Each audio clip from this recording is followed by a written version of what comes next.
माई तू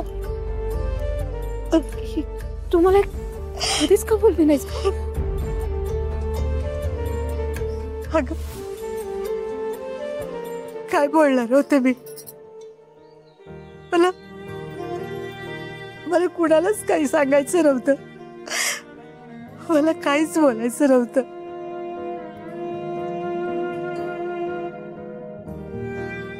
मी आत्ताही बोलले नसते, कुणाला काहीच बोलले नसते.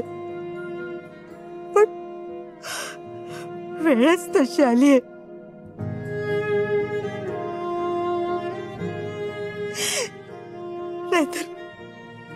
नाहीतर त्या आठवणी मनात खोल गाडून टाकले होते मी.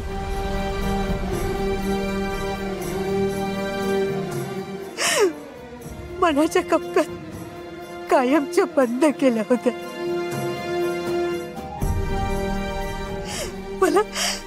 मला त्यांना बरं आणायचं नव्हतं. जखमा चिघळू द्यायच्या नव्हत्या. मी जिवंत आहे हे मला बिराजदाराने कधीच कळू द्यायचं नव्हतं.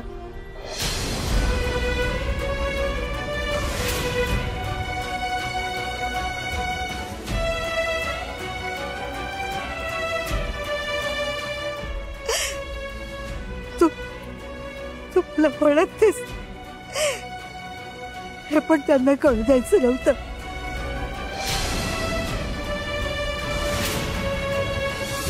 म्हणून मी ते कधीच आले नाही. आणि खरं सांगू का आता,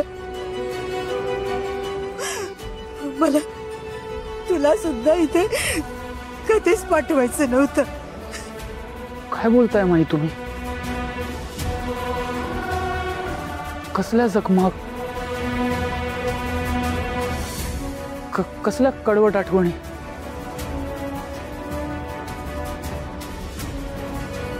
आणि राधाला का नव्हतं पाठवायचं इथे?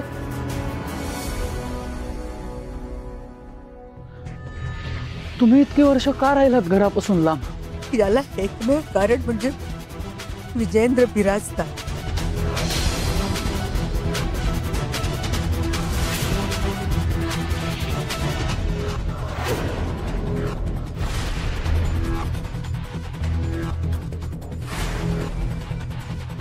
त्याच्यामुळेच माझी दृष्टी गेली.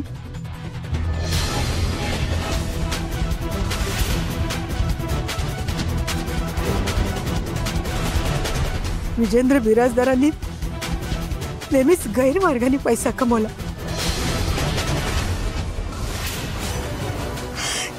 कित्येक चांगल्या लोकांना फसवलं, मसाले चोरले.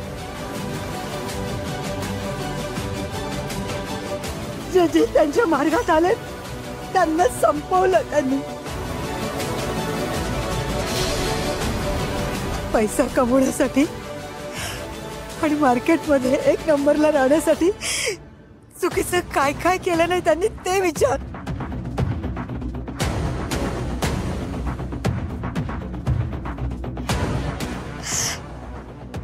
मला हे कधीच पटलं नाही. आमच्यात नेहमी वाद व्हायचे.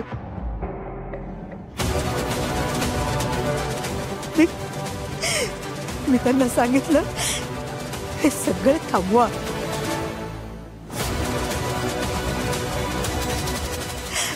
आमच्यात पुन्हा वाद झाला आणि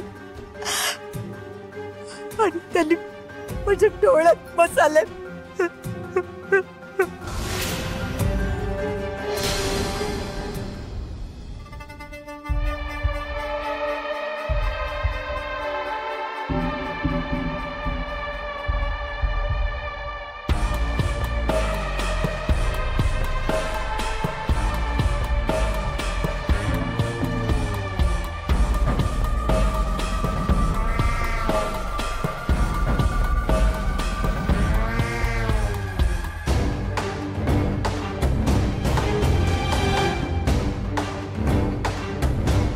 काय रे, हे काय करतोस? साहेब, तुमच्यापर्यंत पोहोचायचे सगळे पुरावे नष्ट करतोय. सगळा माल पाण्यात टाकून दिला खाली नळ सुरू करून ठेवले, सगळं माल वाहून जाईल, कोणालाच काही कळणार नाही. किती वेळ लागेल अजून? एवढंच आहे साहेब, अर्धा तास लागेल. नाही नाही नाही नाही सुमे, आपल्याकडे फक्त 10 मिनिटं आहे. 10 मिनिटात हा सगळा माल संपायला हवा. राजाला कळायच्या आत हा सगळा माल वाहून गेला पाहिजे आणि मला पकडून देण्याचं राधाचं स्वप्न सुद्धा.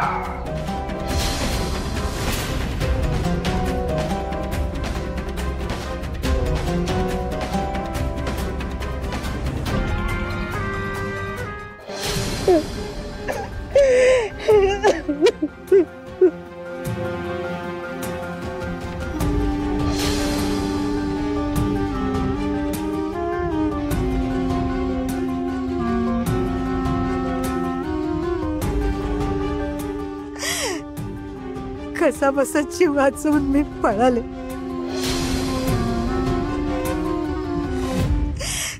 त्यांना वाटलं मी मेले, पण त्याच दिवशी ठरवलं आता या घरासाठी मेलेलंच राहायचं.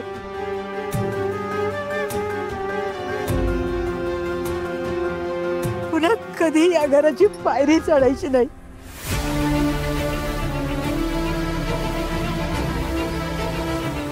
पण आज माझ्या राधाचा संसार मोडायची वेळ आली. कशी गप्प राहू मी?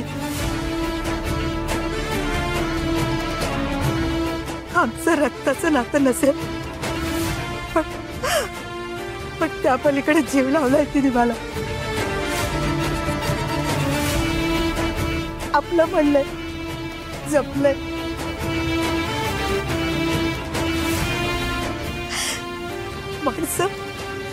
माणसं नात्यासाठी जवळ येतात.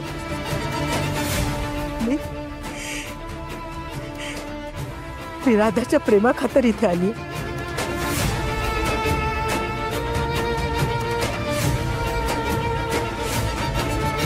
विराजस, राधावर विश्वास ठेव. ती चुकीचं काहीच सांगत नाहीये.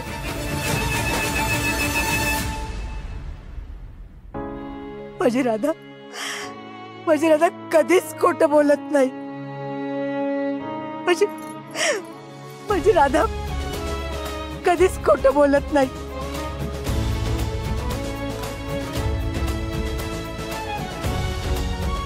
विराजस, एक संधी